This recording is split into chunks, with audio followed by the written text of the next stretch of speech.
Good morning guys. आज मी Zumba केला, gym केली आणि पार्ट टाईम वर्क करून डायरेक्ट भावासोबत रात्री उकाळा प्यायला गेले. नेरळची थंडी वाढत चालली आहे म्हणून आम्ही दोघांनी फटाफट स्वेटर घालून मी निघालो होतो उकाळा.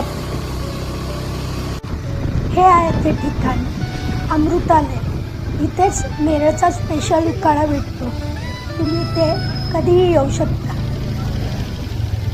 हे रात्री 1 वाजेपर्यंत चालू असतं. अमृतालयच्या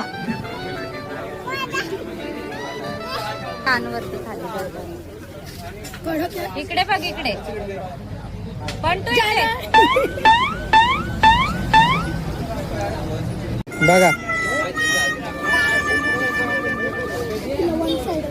बघा कर कानवर खाली तरी कर.